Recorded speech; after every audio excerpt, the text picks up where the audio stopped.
우리가 성경을 펴서 우리가 하나님께서 주시는 가장 중요한 메시지의 내용을 딱 한마디로 압축할 수 있는 단어 중에 하나가 바로 뭐냐면 구원입니다. 이것이 이제 성경 전체 속에서 다루고 있는 가장 중요한 주제 가운데 하나입니다. 근데 이 단어 자체가 벌써 창세기 19장 19절에서부터 이 단어가 나옵니다. 이제 하나님이 소돔과 고모라 땅을 심판하잖아요. 불과 유황불로 심판하는데 거기서 이제 한 가족을 하나님이 이끌어내십니다. 그 가족이 누구냐면 롯이에요. 근데 그 롯이라고 하는 가정을 하나님이 이끌어내실 때 바로 아브라함의 중보 기도를 하나님이 들으시고 그 역사를 하신 거예요. 우리가 이 새벽에 중보 기도를 하면 중보 기도하는 대상자를 하나님이 기억하셔요. 몸은 떨어져 있어도 거리는 떨어져 있어도 하나님은 떨어져 있지 않습니다. 그러니까 어느 곳에 있든지 여기서 드리는 기도가 거기까지 영향을 미치고 거기까지 하나님의 역사가 나타나고 거기까지 하나님이 돌봐주시고, 그래서 아브라함의 간절한 중보 기도 때문에 롯이라고 하는 그 가정을 하나님이 끄집어내 주시는데, 그래서 이제 롯에 그렇게 이야기하잖아요. 하나님이 심판한다, 빨리 떠나라. 그래서 저 산으로 도망가라. 그러니까 롯이 그렇게 제안을 합니다.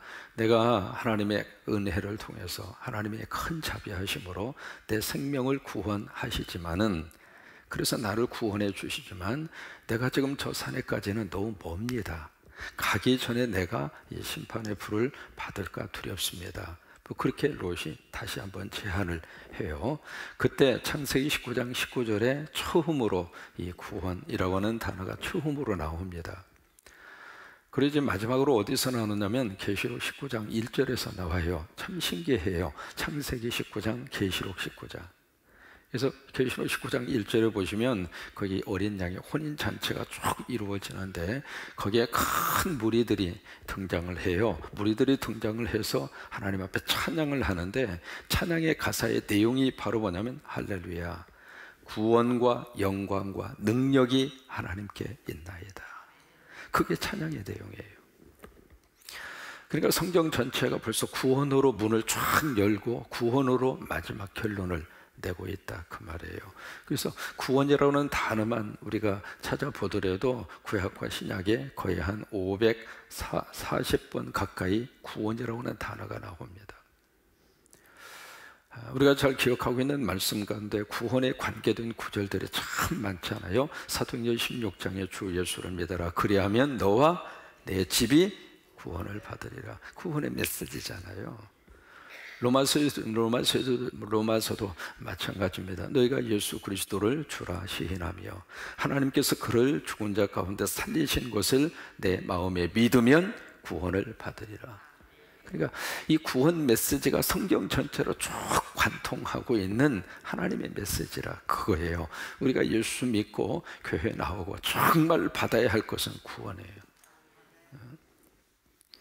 그러면 이 구원이라고 하는 것을 어떻게 우리가 이해를 할 것인가 라고 하는 것을 한번 생각을 해 보아야 할 필요가 있습니다.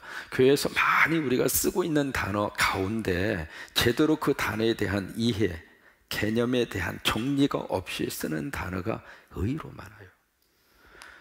우리가 구원이라는 단어를 쓰는데 과연 구원이 무엇인가 라고 하는 문제를 정확하게 우리 성서적으로 이해를 해야 할 필요가 있습니다. 첫째로 우리가 구원을 가장 쉽게 이해하는 것은 바로 뭐냐면 장소 이동입니다. 이동. 다시 말해서 우리가 구원받았다 그러면 첫째로 이해하는 것이 이 땅에 살다가 천국 가는 것이다. 장소 이동이잖아요. 땅에서 살다가 하늘로 가는 거예요. 육신을 가지고 이 세상에 살다가 영원한 하나님 나라로 장소가 이동하는, 그것을 우리는 구원이라 그렇게 생각을 해요.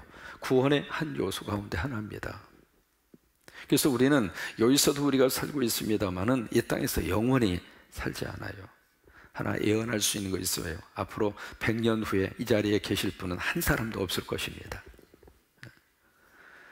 무슨 얘기냐면 우리는 이 땅에서 영원히 살 수 없어요. 아니, 살도록 하나님께서 그렇게 우리들에게 허락하지 않았습니다. 한번 여러분 생각해 보세요. 지금 불편한 몸을 가지고 영원히 산다고 생각해 보세요.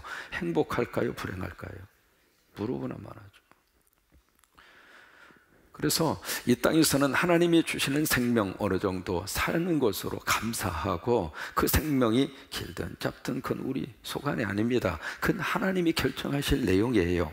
다만 그 생명을 사는 동안 건강하게 사느냐 그러지 않느냐 그건 우리에게 달려있어요.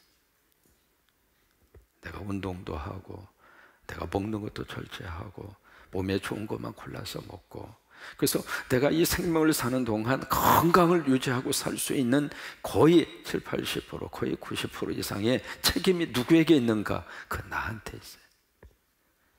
그러니까 길게 살고 짧게 살고 그건 우리가 어떻게 할 수 있는 일이 아니에요. 그러나 다만 그렇게 살다가 하나님이 우리를 구원하셔서 우리를 장소 이동을 시켜 주신다 이 말이에요. 그래서 천국으로 장소 이동이 되는 거예요. 그 천국이 계시록 21장 22장에 있는 말씀대로 눈물도 없고 아픔도 없고 고통도 없고 질병도 없고 너무 좋은 거.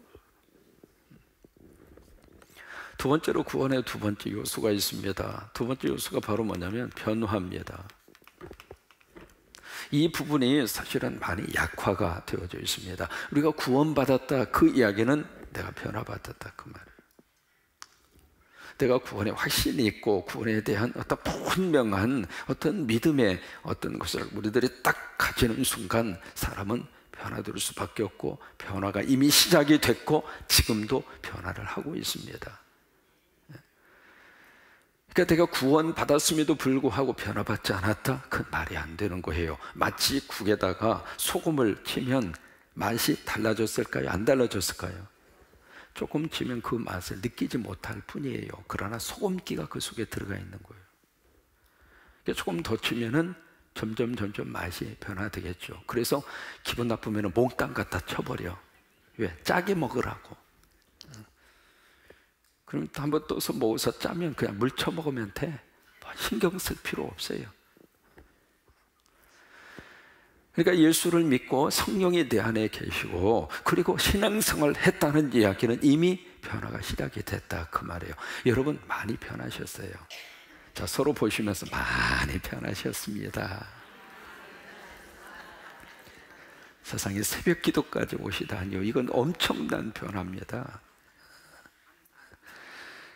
그러니까 구원받았다는 이야기는 이미 변화가 시작이 됐다 그 말이에요. 근데 이 변화의 완성은 이 땅에서 이루어지지 않습니다. 천국 가야 완성이 돼요.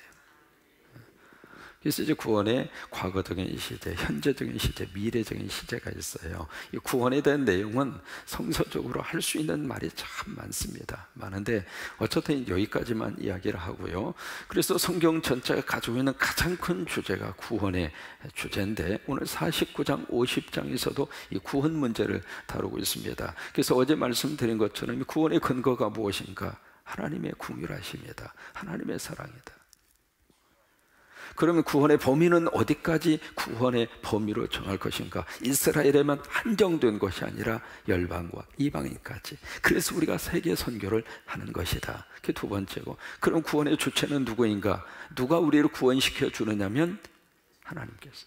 내가 나를 구원하는 게 아닙니다. 하나님께서 우리를 구원하시는 거예요. 십자가의 보혈의 피로 우리를 감싸 안으셔서 천국까지 데리고 가겠다 그거예요. 그러기 위해서 하나님이 예수 그리스도를 이 땅에 보내신 거예요. 그럼 오늘 네 번째 주제를 가지고 있습니다. 구원의 확실성을 어디서 우리가 가질 수가 있을까? 오늘 네 번째 문제, 구원의 확실성 문제입니다. 이 문제를 어떻게 우리가 다룰 것인가? 오늘 1절에 보시면 그 질문 형태로 이제 이야기를 하고 있습니다. 1절에 보시면 나 여호와가 이같이 말하노라. 내가 너희의 어미를 내보낸 이혼 증서가 어디 있느냐? 내가 어느 체주에게 너희를 팔았느냐? 보라, 너희는 너희의 죄악으로 이미 팔렸고 너희의 어미는 너희의 배역으로 말미암아 내 보냄을 받았느니라.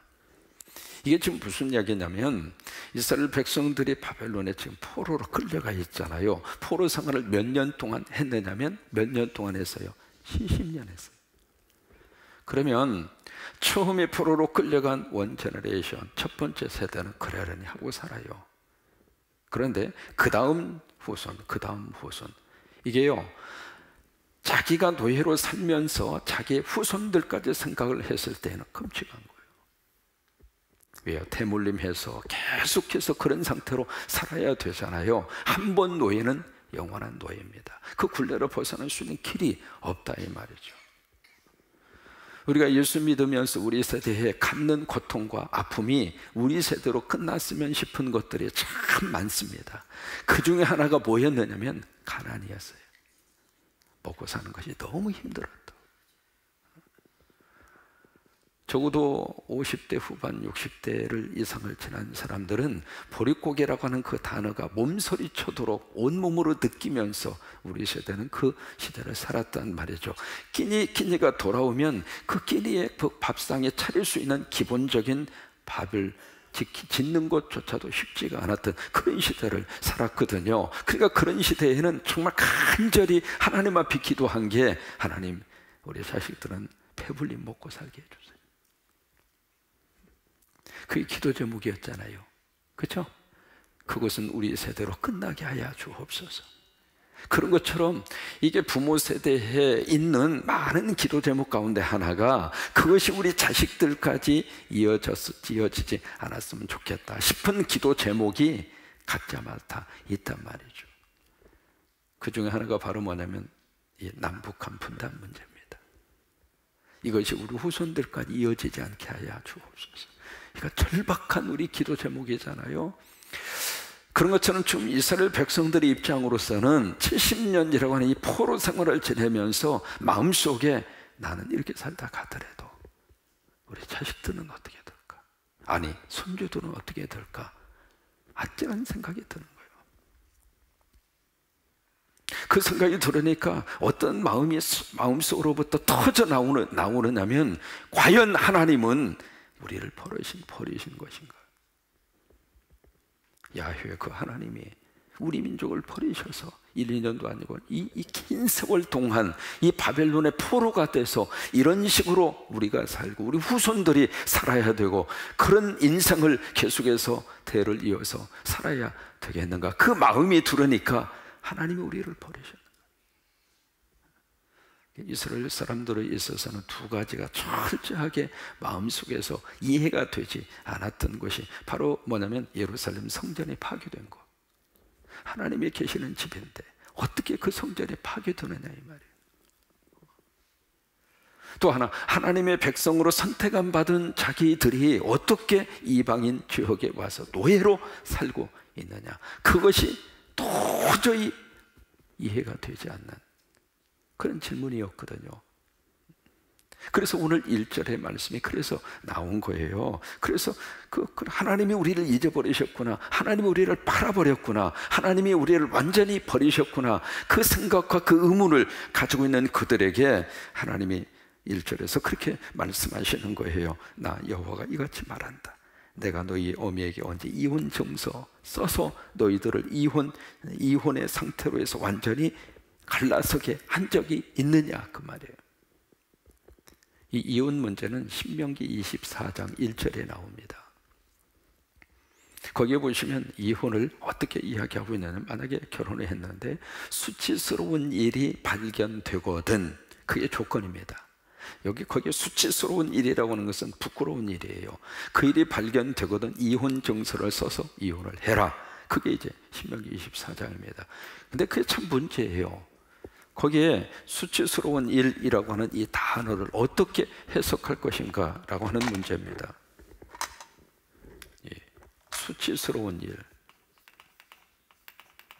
수치스러운 일. 그러니까 남자가 여자에게서 수치스러운 일을 발견하면, 부끄러운 일을 발견하면 그때 가서 이혼정서 주고 이혼해도 괜찮다, 그렇게 이제 말씀을 하고 있는데, 이것 기준을 어디다가 두느냐 그 말이에요. 그러니까 여기에 대해서 굉장히 자의적으로 해석할 수 있는 여지가 많습니다. 이게 전 세계적으로 참 재미있는 황당한 그런 이혼 케이스도 참 많습니다. 캐나다에서는 어떤 일이 있었느냐면, 그 자기의 부인이 코를 고는데 얼마나 코를 심하게 고는지 경주용 자동차 엔진 소리처럼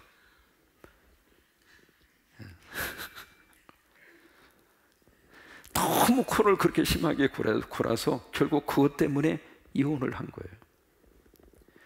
미국에서는 어떤 케이스가 있었냐면 아침마다 키스를 안 해줬다고, 사랑하지 않는다고 이혼을 한 그런 케이스가 있고, 영국에서는 참 또 재미있는 이혼 사유가 있습니다. 네일 두하트라고 하는, 이름까지도 이제 밝히고 있는데, 네일 두하트라고 하는 사람인데, 이 사람이 자기 티셔츠에다가 유명 스포츠 선수의 사인을 받은 거예요. 뭐 그런 사인 받을 수 있잖아요. 근데 자기 부인이 그걸 모르고 그 티셔츠를 빨아버렸어. 그래가지고 그것 때문에 이혼을 당했어요. 일본에서는 어떤 이혼 케이스가 있었느냐면, 자기 아내가 잠을 자는데 아주 적절치 못한 자세로 잠을 자고 있다고, 그래서 이혼 소송을 걸은 거예요. 모르겠어요. 적절치 못한 자세가 어떤 자세인지는 모르겠지만, 잠잘 때 그런 모습으로 잠을 잤다고 그래서 이혼 소송을 걸어서 했는데 법원에서 기각했어요. 그냥 살아라. 일본에서 그런 일이 있었다고 그래요. 여러 가지 많은 케이스로 이게 수치스러운 일 자체를 다 자기 아전 인수격으로 해석한단 말이죠. 그렇게 해서 이혼을 하는 그런 경우들이 있다는 거예요. 그런데 오늘 1절 말씀에서는 바로 그거예요. 내가 언제 이혼정서 써서 내보낸 적이 있느냐? 내가 언제 체주에게 너희 팔아먹은 적이 있느냐? 그러면서 그 다음 하시는 말씀이, 보라, 너희는 무엇 때문에 그거예요. 죄악 때문에 너희가 여기까지 팔려온 것이고, 너희 어미는 너희의 배역이라고 하는 것은 범죄입니다. 범죄. 그 범죄함으로 말미암아 여기까지, 남의 나라까지 와서 지금 이 포로 생활을 너희들이 하고 있는 것이다. 그거예요. 그러면 그들이 이 죄와 범죄라고 하는 이것 때문에 그들이 이제 거기까지 와서 이제 그 포로의 삶을 사는 거예요. 그러면 그들이 범죄와 죄 때문에 그랬다는 이야기는 결국 뭐냐면, 그들이 그런 상황과 그런 삶의 자리를 통해서 죄를 회개하고 누구에게 돌아오도록? 하나님께 돌아오도록. 그게 하나님의 뜻이었단 말이죠. 자녀가 잘못했을 때 부모가 때리죠. 죽일 목적으로 때리나요? 살리려고 때리는 거예요. 자녀를 한 대 칠 때마다 부모는 피눈물이 나잖아요. 그 자식이 아파하는 것 이상으로 부모는 더 아프잖아요. 그러면서도 부모에게 그 자식에게 고통을 주는 이유는 고통 그 자체에 있는 것이 아니라 그 고통을 통해서 그 자식이 깨달으라고, 제자리로 돌아오라고. 그런 것처럼 하나님의 이 바벨론이라고 하는 이방인 나라에 당신이 그렇게 사랑하는 자녀, 그렇게 사랑하는 민족을 이 포로의 상태로 그렇게 오랫동안 두는 이유는 이것 때문에 그들이 그랬지만, 이것을 빨리 회개하고 하나님께로 돌아오라고. 하나님에게 돌아오면 그게 하나님의 은혜가 있고 하나님의 축복이 있어요.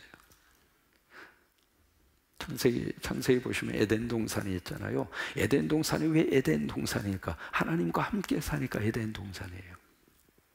여러분, 에덴 동산은 환경이 아닙니다. 어떤 조건이 아니라 에덴 동산은 하나님과 함께 살면 거기가 에덴이에요. 초막이나 궁궐이나 내 주에서 모신 곳이 그 어디나 그래요. 하나님이 함께 하시면 거기가 에덴이에요. 일하면서도 그 일하는 현장이 하나님이 함께 하면 그 일하는 곳이 에덴이에요. 가정에도 하나님이 함께 하시면 가정 거기가 에덴이에요. 그러니까 하나님이 함께 하면 그게 에덴이란 말이죠. 그러니까 다시 한번 하나님이 이 고통을 통해서 그들의 죄로부터 깨닫고 하나님 앞에 돌아오도록.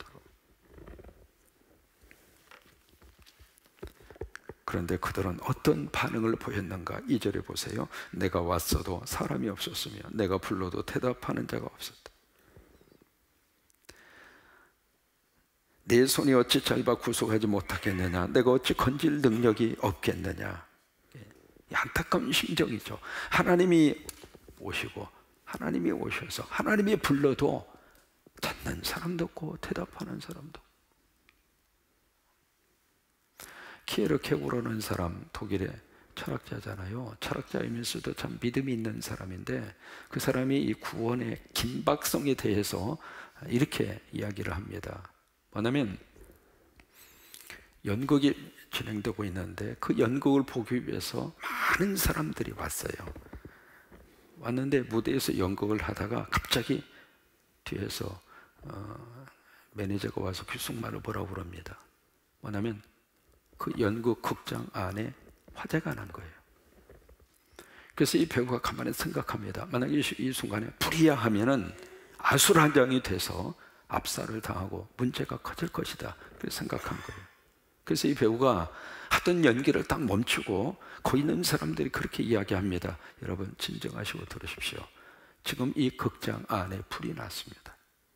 그런데 여러분 출구는 어느 쪽에 있고 비상구는 어느 쪽에 있고 질서를 찾아서 여러분들이 나가시면 아무도 다치지 않고 순식간에 다 피신할 수 있습니다. 그런 식으로 이제 배우가 이야기해요. 이야기하는데 그것을 듣는 관객들은 말이죠, 지금 배우가 너무나 실제적으로 연기한다고 생각한 거예요. 그래서 막 박수를 치면서 야 연기 잘한다, 야 저 배우 끝내주게 연기한다. 그래서 막 박수를 치고 환호성을 지르고 그러다가 서서히 화염에 쌓여버립니다. 지금 시대가 바로 그런 시대라고 하는 거예요. 예수 믿고 구원받자고 그러면은 아이고 연기 잘하네, 쇼 잘하네, 지금 잘 믿고 잘 살고 있는데,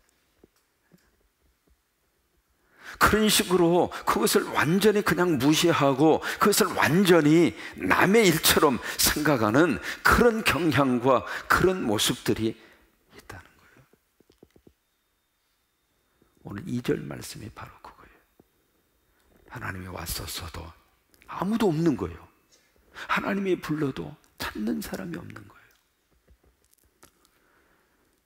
여러분 우리의 믿음 생활 속에서 더 하나님의 은혜를 구하고 더 하나님의 축복을 구하고 더 하나님의 말씀으로 다져져서 그 구원 문제는 흔들리면 안 됩니다. 그리고 우리가 예수 믿고 구원받았으면 이 땅에서 정말 잘 사신 거예요. 다른 거 이루고 못 이루고 큰 별 지나놓고 나면 별거 없습니다. 사람이 나이 먹고 노인 요양병원에 계시거나 노인 요양원에 가시거나 신방할 때마다 제가 전주에서 거기는 이제 노인 요양원을 교회에서 설립을 해서 이렇게 운영을 했어요. 가서 이제 예배 드릴 때마다 느끼는 게 참 많아요. 사람이 세월 지나 나이 먹고 나면 젊은 시절에 뭘 하고 뭘 저기 했느냐 아무것도. 다만 우리가 지금 구원받고 하나님의 자녀가 됐으니까 그 구원의 은혜를 마음에 꼭 기억하고 오늘을 변화된 모습으로, 오늘을 귀하게 생각하고 오늘을 의미 있게 생각하고 오늘을 행복하게 살고 그러면 복이에요. 언제가 말씀드렸죠. 자녀들이 돈을 모아서 어머니를 유럽 여행을 시켜드린 거예요. 어머니 가셔서 프랑스 파리에 가서 에펠탑도 가서 보시고 거기에 가서 그냥 맛있는 것도 잡수시고 그러고 오시라고 돈을 이제 몇백만 원 해서 이렇게 보내드렸어요. 그래서 이제 기쁜 마음으로 가셨죠. 다녀오니까 어머니 재밌으셨어? 아니. 어머니 그럼 거기 가서 에펠탑도 봤어? 못 봤어? 어머니 거기서 맛있는 것도 안 드셨어? 먹긴 먹었는데 뭘 먹었는지 모르겠어? 아까 어머니 뭐 하다 오셨어? 나 깃발만 보고 왔어. 아시는 내용이 있잖아요. 여행 떠나면서 거기에 가이드가 어머니, 아버지 절대로 해서 잊어버리면 집에 못 가니까 계속 내 이 깃발 놓치면 큰일 난다고. 여기서 길 잃어버리면 어떻게 찾아올 수도 없고 큰일 나니까 절대로 다른 데 가지 말고 이 깃발만 보고 따라다니라고. 그러니까 다른 데 볼 정신이 없는 거예요. 에펠탑도 이렇게 보고 깃발만 보고 다니다 보니까 깃발밖에 안 보여서 결국 인천공항에 와서 해방이 됐대야. 근데 그런 것처럼 참 우리들이, 저도 그러고 여러분도 그러고요, 지금 깃발밖에 안 보이는 거예요. 우리가 목적을 가지고 사는 것은 좋아요. 목표를 이루기 위해서 열심히 뛰는 것은 좋아요. 그런데 인생이 그거밖에 없는 거예요. 그러다 보니까 순간순간 정말 행복하게 살고 감사하게 살아야 할 삶의 귀중한 현재에 누릴 수 있는 것들을 다 놓치고 산다. 그러고 나서 깃발 봐봤자 무슨 의미가 있느냐. 그래요. 구원받고 우리가 이 땅에 살다가 천국으로 하나님의 장소 이동을 시켜주시고, 또 하나 구원받고 우리가 변화된 인생의 삶을 사는데 내일로 미루지 말고 오늘 감사할 것이 있으면 오늘 감사하고, 서로 옆에 있는 분 보시면서 한번 그렇게 고백해 주세요. 감사합니다. 고맙습니다. 사랑합니다. 행복합니다.